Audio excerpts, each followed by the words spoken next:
Hello, everyone, and thanks for tuning in to today's IEEEUSA livestream webinar, Engineering Licensure from Point A to PE. I will now pass it off to our presenter for today's webinar, IEEE member and chair of the IEEEUSA Licensure and Registration Committee, Glenn Parker, Ph.D. and PE. Welcome, Glenn. Thank you, Jonathan, and welcome everyone. Thank you for joining today. This is a webinar that I gave about a year ago. And this particular presentation was put together by the National Council for Engineering. And so I would like to thank them for putting this together. And it's aimed at people who are considering professional licensure as engineers, but for whatever reason, they just haven't taken that step. So I'd like to talk to you today about why I think you should take that step and what's involved with going from just having an engineering degree to being a licensed professional engineer. So before I start, just a little bit about me. I am a principal research engineer at Georgia Tech Research Institute. I've been here for about 18 years and mostly been designing embedded systems during my time here. I did graduate from Georgia Tech as an electrical engineer back in 1994, which seems a long time now. And at the time I was graduating, I had a job that at a software company. I was going to be writing software to design electronic circuits. And no one at that company had a PE license. And so I really didn't even think about getting my license at that time. Now, Georgia Tech, like many engineering schools, for graduating seniors would offer the opportunity to sign up for the Fundamentals of Engineering exam, and they would provide review sessions and things like this. And I didn't take advantage of that. And it was because I didn't think that I would be taking the PE exam because I didn't need it. And fast forward almost 10 years after I graduated, 8 years, I came to work for Georgia Tech. And my new boss was a PE. And I started to think about licensure. And I wished that I had taken the fundamentals exam back when I was in school, because that would have made it a lot easier for me. So if you're at that point in your career, if you're thinking about whether to take it or not, I would say go ahead and take it. And I'm currently the Licensure and Registration Committee chair for the IEEEUSA, and I'm the vice chair of the volunteer group that writes and reviews the electrical PE exam for the National Council. And I'll talk a little bit about that at the end of the presentation. There's an opportunity for, if there's any of you out there that are PEs, there's an opportunity for you to be active and help out on the committee to write the next exams that will be given. And if you are about to take your PE license, I would like to encourage you to keep that in mind as an opportunity for you after you get your license. Okay, next slide, please.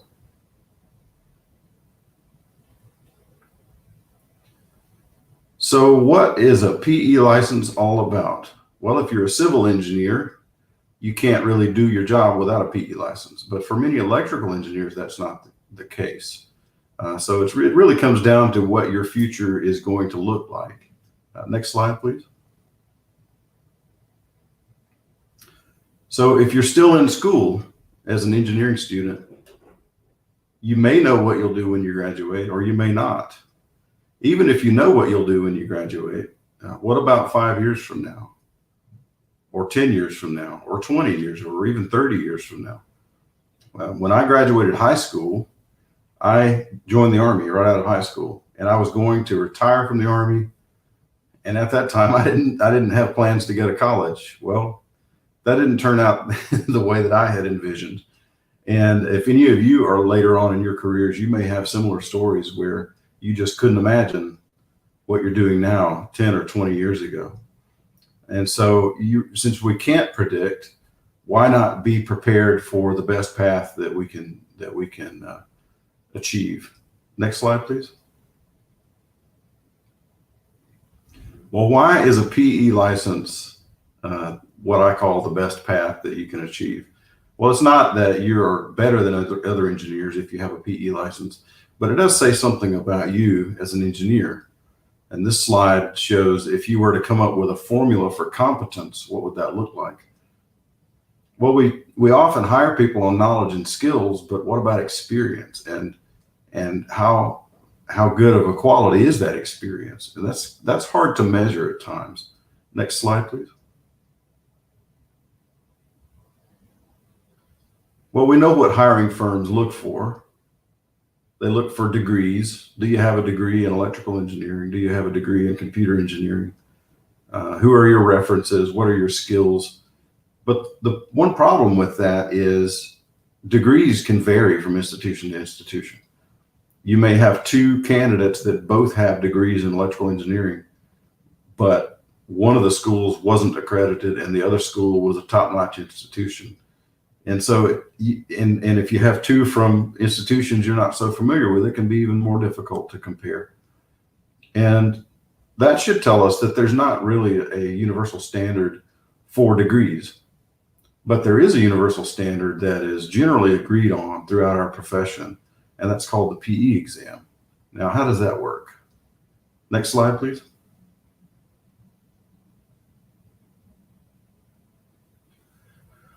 Well, engineering licensure is crucial for career advancement and top pay. Why would you think they might say that? Well, in a lot of engineering fields, like I mentioned, you must have a PE license in order to advance.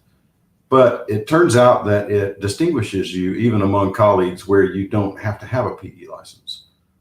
Well, think about other professions. Would you want a doctor who wasn't licensed to operate on you?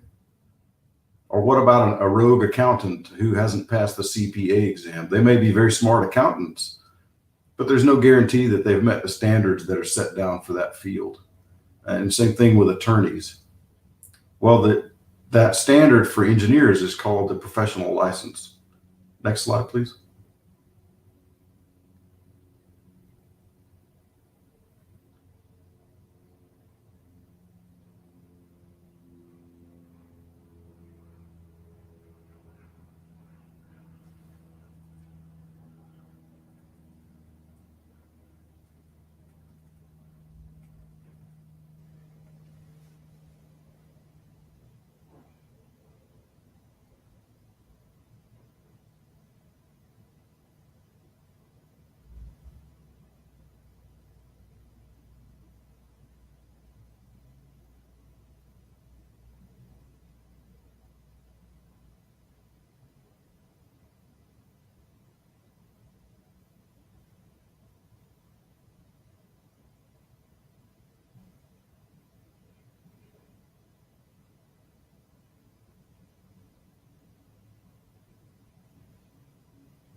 Sorry, folks, give me 1 second as I fix the audio.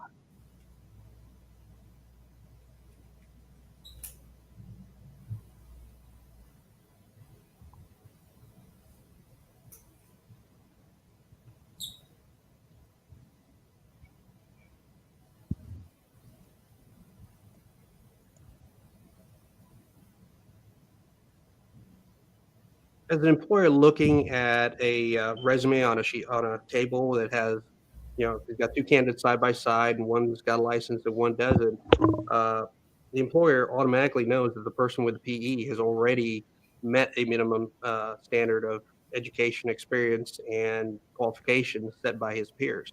It takes away one unknown for him. If I were interviewing a candidate for a job and they had their PE license, it would tell me two things. It would tell me that they are technically solid, and it would tell me that they are willing to put forth the extra effort in whatever job they're doing, be it their license or any other job they may do for me. Well, the biggest thing that motivated me was, to me, it's the overall, it's almost the finish line. It's the ultimate goal to me in engineering is to become a professional engineer. It's something that I always kept in the back of my mind, kept me very driven on those levels, because it's like stopping short if I didn't get there. And it's something that also, it provides a great deal of flexibility in your career as you go on, whether it's not with the same company or somewhere different. if I didn't take it, if I didn't pursue it, I think it really did limit me as a person. What I would tell someone that wasn't sure whether they would need their PE or not is that, like I say, you never know what you are going to do. It's 2 little letters, but it just opens the door for you to do so much more. It can only help your career. It'll open doors for you. It'll make you a lot more marketable than someone who doesn't have a PE.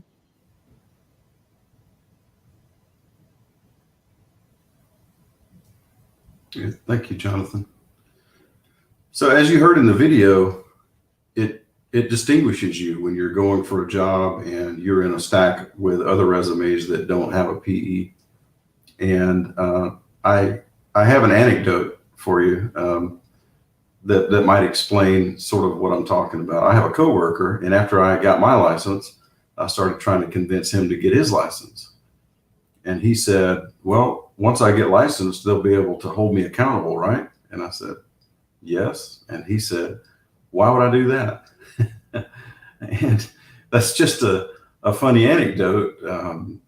But the truth is, if you don't have to have a license and you go and get one, it says more than the fact that you've been tested and found competent in that area. It also says that you are willing to be held to a higher standard. And that means a lot to employers.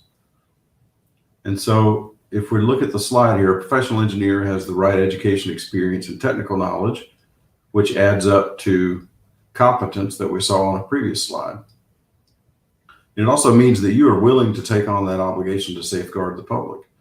If you put your stamp on a plan, you are saying that you are putting your license on the line. If there's anything on there that's found to be not in, if it's gross negligence, then you can be held liable for that. And it says a lot about the character of the person who's willing to go that path if you don't have to for your career.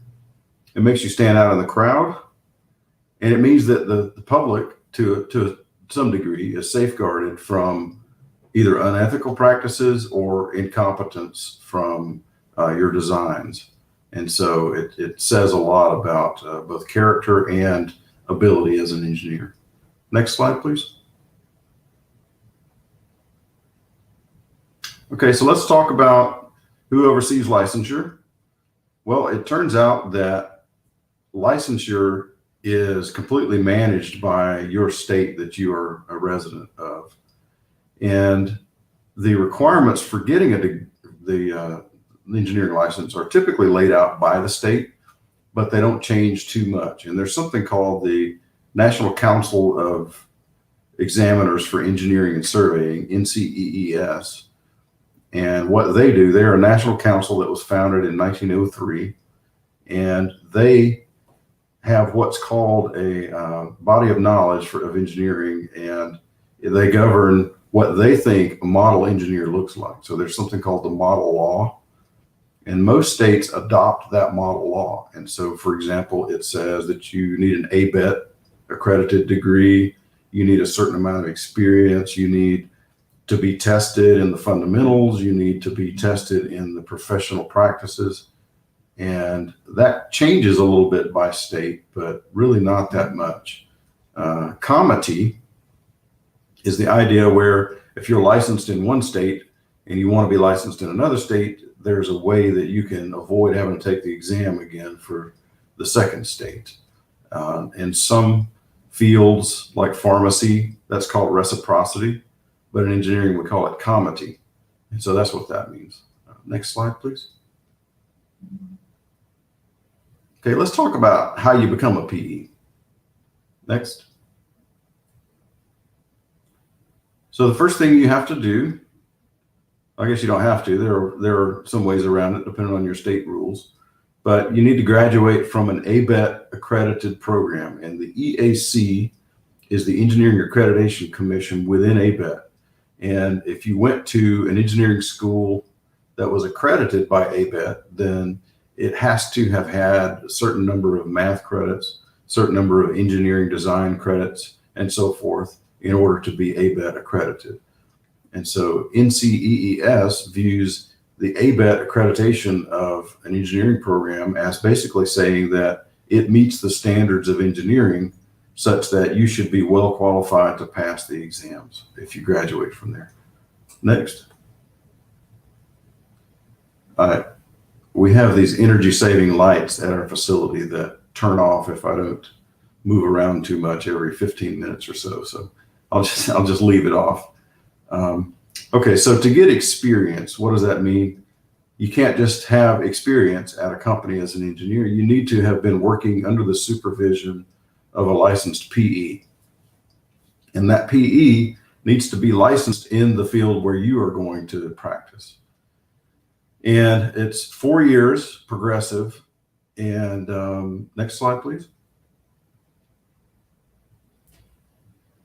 To get to be certified by those PEs that were supervising you, there has to be continuous supervision by one of those PEs. You have to have several people writing references.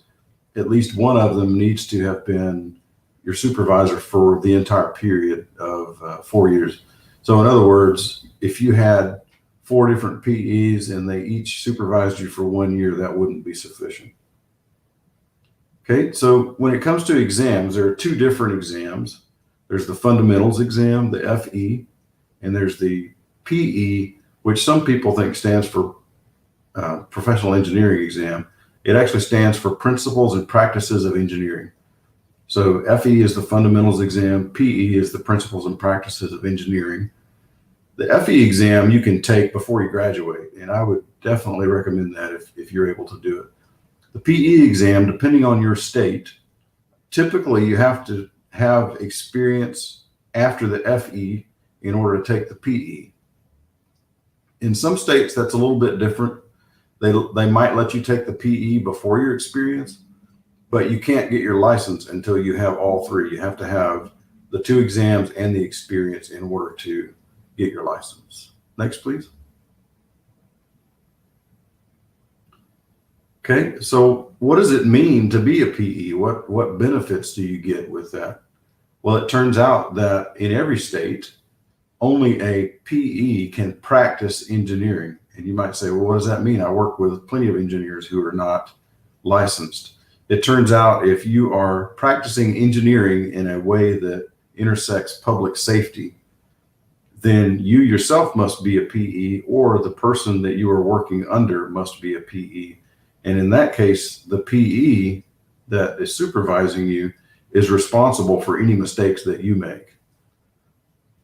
And it turns out if you go to your Board of Licensure website, you can probably read the minutes of their last board meeting and see where they are fining people who are practicing engineering without a license. They fine people who claim to be PEs but are not really. And they also go after businesses that have engineering in the title, but that don't have a PE on staff. So that's an interesting thing to look at. So you can own a firm that has engineering in the title if you have a PE. You can consult. You can seal a design. You get your PE seal and you can put your seal to it. You can bid for public money for an engineering project. You can advertise yourself as an engineer. You can call yourself a professional engineer. So it turns out that it's a violation of most states' laws if you call yourself a professional engineer, but you don't have a license. That's interesting. Next, please.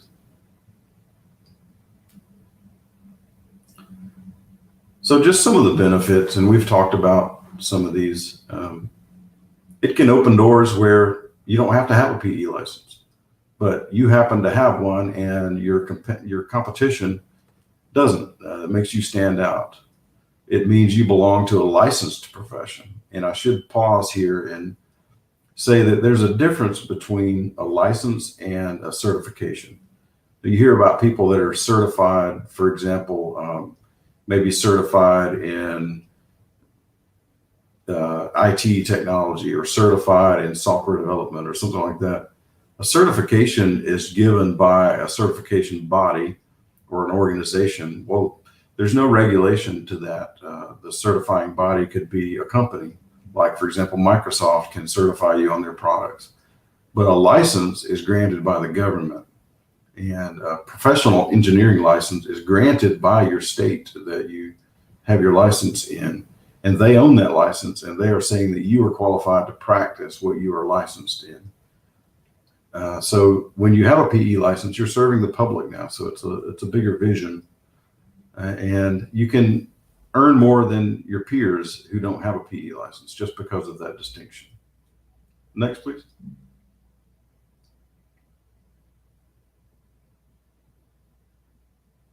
To be a professional engineer means that you are held to a higher standard than somebody who's not licensed. I think professional means that you are, you're looking out for the public, you're looking out for the public's best interest, you're conscientious, you want to be as thorough as possible, and you want to do what's right. One of the best ways to describe the process for getting your PE and why you need it is same thing as a doctor and a lawyer. I mean, there's, I don't think engineers think of themselves in that same caliber a lot of times, and I don't know that we shouldn't. You know, we're building and designing the things that folks walk on and live in and drive on. To me, a professional engineer is, when I hear that name anyway, that means that they have at least taken the technical competency and they've demonstrated that they're technically competent to somebody, and that they have experience in their industry. It's very important. It means they take responsibility for their actions. They are competent in what they're doing. I think besides the technical aspect, there's a certain level of accountability. I think with every professional licensure, there is the technical aspect, and then there's a whole side of ethics that that licensure makes you have. I mean, you would have to go out and be ethical in your dealings, ethical in your procedure of work, to be able to retain that.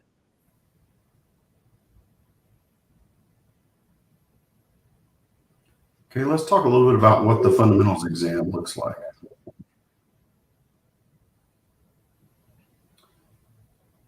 Well, the fundamentals exam is exactly that. It's fundamentals.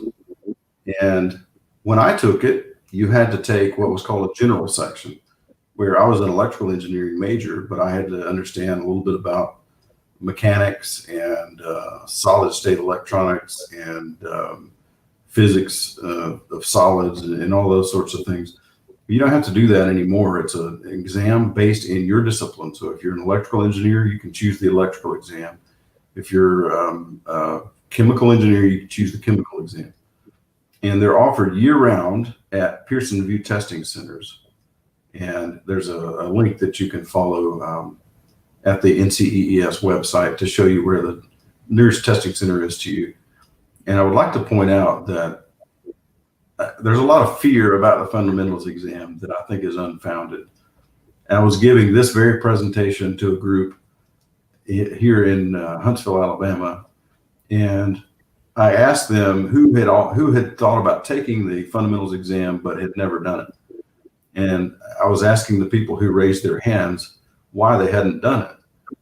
And I had a Ph.D. in material science sitting in the room. And she said she had never taken it because she thought it would be hard. Well, I would think someone with a Ph.D. in material science has faced some hard tests before. It's not that difficult. And since you can do it in your own discipline, I definitely would not say you should put it off. The nice thing is you can take it more than once, and you don't have to tell anyone you took it. You can go down to Pearson View, take it. It's an 8-hour exam. It's given on computer, and you can go and take it and you either pass or not. And if you don't, you can take it again. And so it's not something that you should put off taking just because you think it's a difficult exam. You can take it, and after that, you will know very well what's on it. And I would just encourage you to do it if you've been putting it off. Next, please. So there are 7 discipline-specific exams. There's not one for computer. There's one called electrical and computer. And so on that exam, you'll have flip-flops as well as transistors. So it's all on that one exam. But they're multiple choice. You have 110 questions. that averages out to just a few minutes a question. So they're not going to ask you something as involved as, say, an electromagnetics integral that you have to solve or something like that. You won't be doing any of that type of thing. And you go to the NCEES website to see exactly what's on the exam. There's a listing of exam specifications, and in each area, it will tell you how many questions to expect in that area. So if it's something that you're really not familiar with, but there's only 3 questions on the whole exam, maybe you don't need to even worry about studying that. You can focus on something else that you think you can really do well in. Oh, and I should mention that on this exam, there's what's called a supplied reference handbook. You can get a copy of that, an electronic copy, at the NCEES website, and you will be provided a copy of that when you go to take the FE. So you can't take anything with you into the exam center. You walk in to take the exam, they hand you the reference handbook, and that's your reference. And I believe there's also an electronic version of it on the computer. Okay. And there's some practice exams that you can take up on the NCEES website. I encourage you to take a look at those. Next. Okay, so here are the listings, and if these ever change, the NCEES website will have exactly what the latest ones are. So I'm only showing the one for electrical and computer because I'm assuming an IEEE group is probably most likely electrical and computer. So what these numbers mean is in mathematics, out of the 110 questions that you're asked, you can expect 11 to 17 of those to be focused on math. And if you look at electromagnetics, there are 5 to 8 of those. So for example, if you're a computer engineer, you never took electromagnetics, maybe you don't even worry about those 5 to 8. You can figure out the impact. If you missed all of those, you probably won't miss all of them. But digital systems, you can see how many questions there are. So it looks like mathematics and circuit analysis are going to be the biggest ones. And as an electrical engineering major myself, of course, the exams changed since I took it. But when I did take it, I didn't find the FE electrical questions to be that hard. In fact, on things like simple negative feedback op amps, I didn't even need a calculator on some of those questions. You could just figure it out by looking at the circuit. So definitely don't put it off if you just think it's going to be hard. You may be surprised. Okay, next. And so Pearson View is the testing center that has a contract with NCEES. And what they do is they have these testing windows. Now you can take it year round. They have these testing windows because in January, February, they want a block to go through, and then they want a few weeks to address any issues that may have come up. So for example, if there were a lot of comments saying that someone didn't think a particular question was correct or something like that, they can address that. And so they have these built-in breaks where you can't take the exam, but the rest of the year you can sign up and take it. So you have a 6-hour appointment that you get, and so you can see the breakouts there. Okay, next. There's a link that you can follow when you get these slides to see exactly what exam day looks like. What references can you bring? You can't bring anything. There are approved calculators that you can have. There's also one built onto the computer. And they'll give you paper for scratch work, and the examinee guide, you can take a look at that. That just kind of says what to expect on the exam format. Practice exams, all of that stuff is answered up on the NCEES website, and results are typically given within a couple of weeks, sometimes faster. Next. When should you take the FE? As soon as possible. If I could go back and talk to myself, I would definitely recommend to take the fundamentals of engineering test while I was still in school. All the information is fresh. You remember it, you know it, you're using it every day for all of your classes. Historically, if a candidate goes and pursues licensure earlier in their career, right after they get out of school, they do their FE exam, or even while they're in school, and 5 years down the line they do their professional engineering. If they pursue licensure earlier in their career, there's a much higher percentage of passing and people getting licensed. Even if you're going after a career path that doesn't require licensure, it's definitely a goal that you want to have, because if you decide 10 years down the line that you want to be licensed, it's that much harder, because now you got to relearn everything that you probably would have forgotten from in school. The key thing that if you talk to any professional engineer is, anybody will always say, hey, do it sooner rather than later, because the later you wait, the harder it's going to be, and you don't want to be having to go back year after year try and take the test, because it is difficult. Don't get me wrong, it's not something that it's easy, but that's what gives engineering and being a professional engineer, it's the distinction of being a professional engineer, that you do have to qualify for it, that you do have to pass a test that's set by your peers. So you're meeting a minimum standard that your peers have set for you, and that you're able to do that.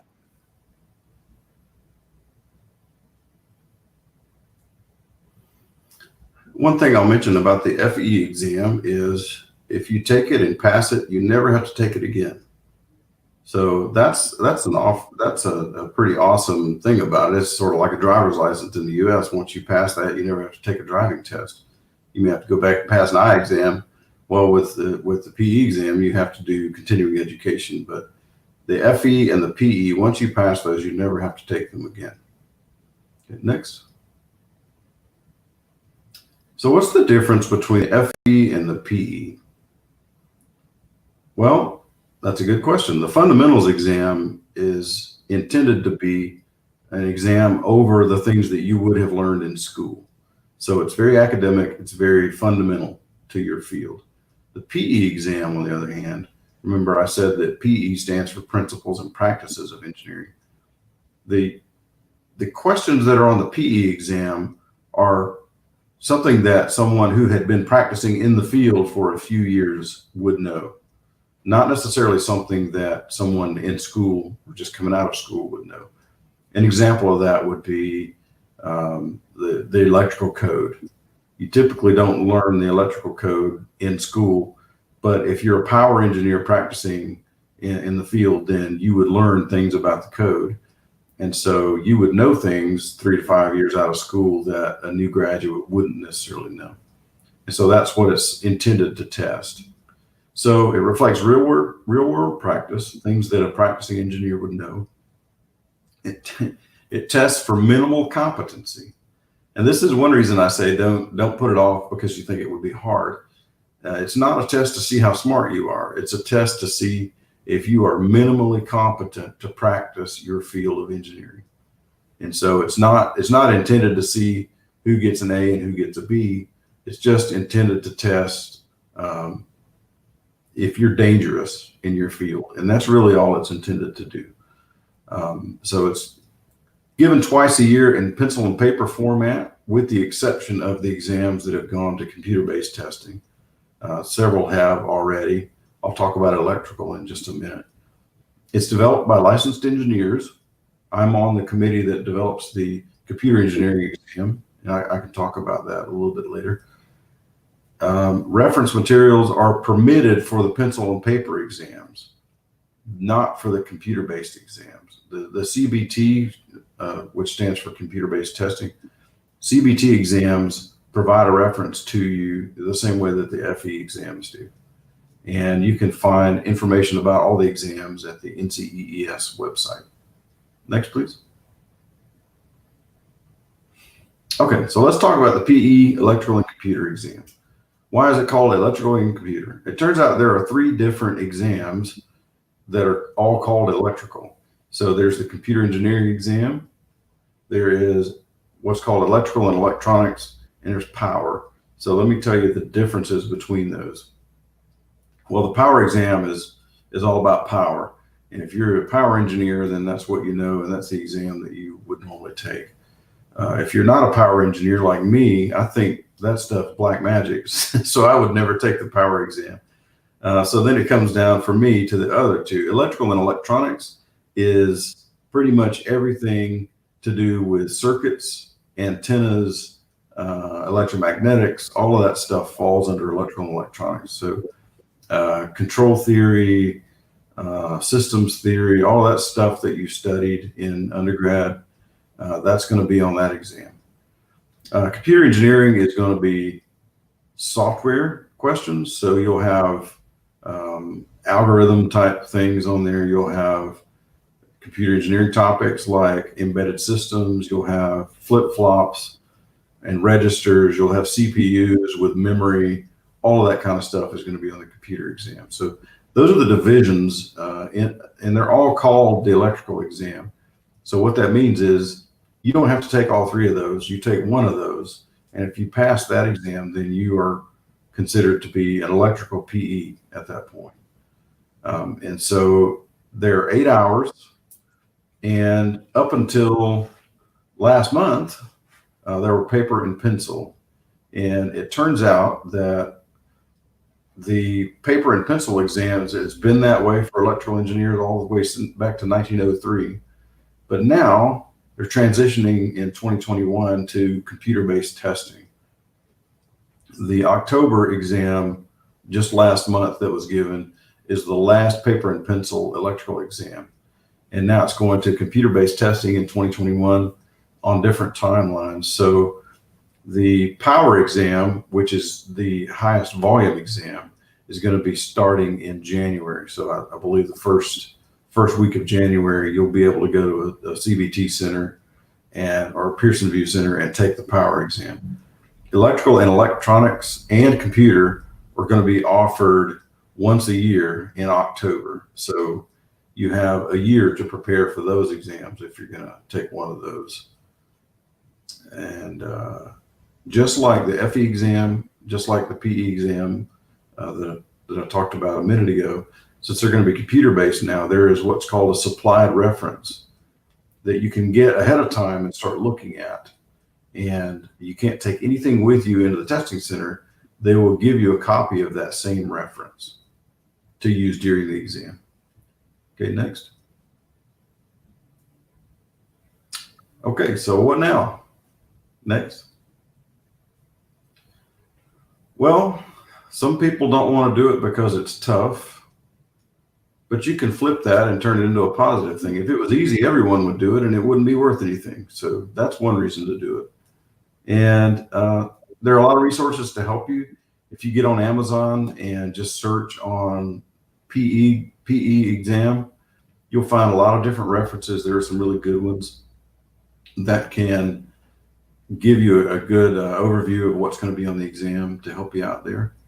And there's a lot of stuff out there to guide you. So if you need to take the FE, you can find a practice exam online. If you're interested in the PE, you can find practice exams online as well at the NCEES website.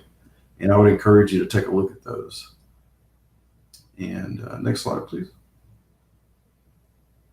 It was one of those moments in your life you'll probably never forget when you find out that you've passed. And it was just a wonderful feeling. First thing I did when we got off the phone was I opened up my resume, and on the top of my resume where my name was, I added a comma after my last name, a big capital P, a period, a capital E, and a period.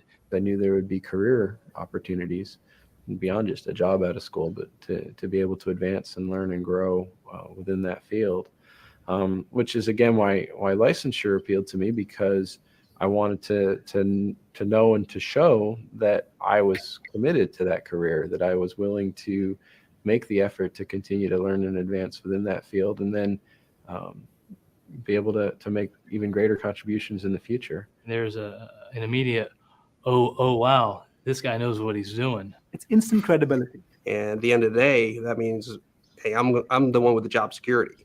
Get your license. It'll absolutely be worth it. You won't regret it.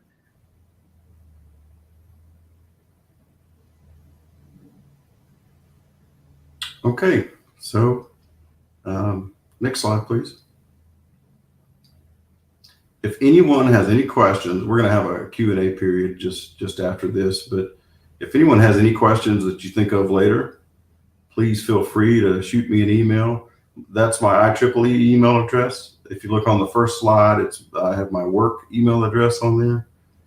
And if any of you have a PE license, your electrical PE, contact me. I'm the vice chair of the committee that writes all three of the electrical exams.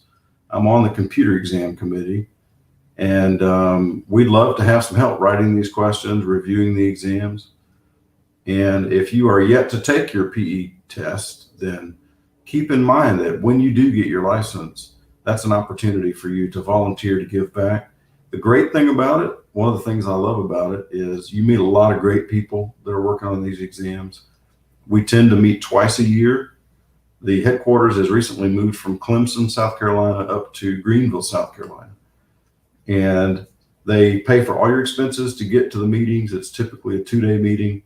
They'll pay for all your expenses there, all your food, and then you will get a certificate with continuing education credit hours on it. And in my state, if I go to one meeting a year, I get enough hours that I can renew my license. And it's all paid for, and it's all volunteer work. So it's a great thing to get involved. And that's enough of me talking. Let's hear some questions. All right, folks. So we have time. So it's our Q&A time. So we have time for some questions. Go ahead and ask them in the comment section, and we'll load them onto the stream for Glenn to answer. Glenn, here's our first question from the audience. So Daryl Griffin says, after receiving my PE, do I need to take courses to maintain my PE? And the answer is yes, and it depends. As I said, the PE licenses are completely overseen by the state that your license is in. And each state will have its own requirements. Most states have something like 15 hours per year of continuing education credits in order to renew your license. And so you'll have to do that. And typically that could be, if you go to a conference, that can count for a certain number of credits. If you write a paper, or if you give a class, or if you take a class, those can count. And typically your state board website can tell you exactly how much credit they give for each of those activities. So good question. Is there an option for mechanical engineers who work in aerospace?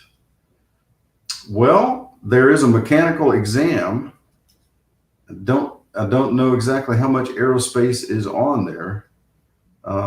That's a great question. So just for clarification, are you saying that you've been out of school a while and you wouldn't feel comfortable with the mechanical exam?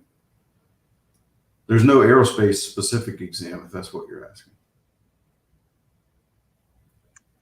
And typically, depending on what state you live in, for mechanical engineers, there may be not just a mechanical exam, but you may need to take some other structural exam. So there will be a 2-part structural exam. Some states will require one, but not the other. Some states will require both. If you live in an earthquake zone, that can be a requirement to take some kind of a seismic portion of an exam. But I'm not aware of an aerospace specific exam that you would take. But if you have more specific information, shoot me an email. And if I don't know the answer, I can find people who do, and I can get back to you. So thank you for that.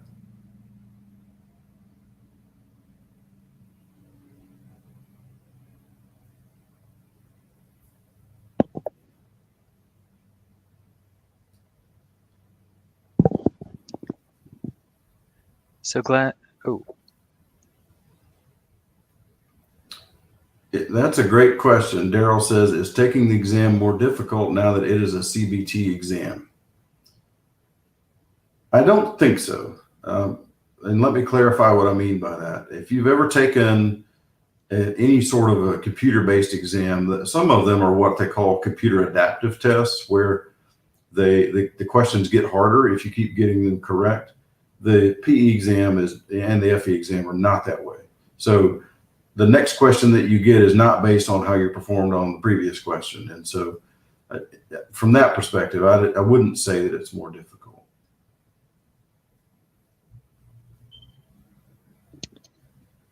So Glenn, I think that's it for questions from the audience. Folks, if you come up with any questions after this webinar, you can reach out to Glenn directly. His contact information has been provided on the screen. All right, thank you so much, Glenn, for joining us today and giving our viewers your insight and tips into the benefits of being a licensed professional engineer and taking the licensure exams. It's my pleasure. And thank you, Jonathan, for hosting this and for doing all the work to make it happen. Absolutely. And thank you everyone for tuning in and for your great questions for our presenter. Check back daily on our social media for updates on future webinars, and we hope you all have a great rest of your day. Thank you. Have a nice day.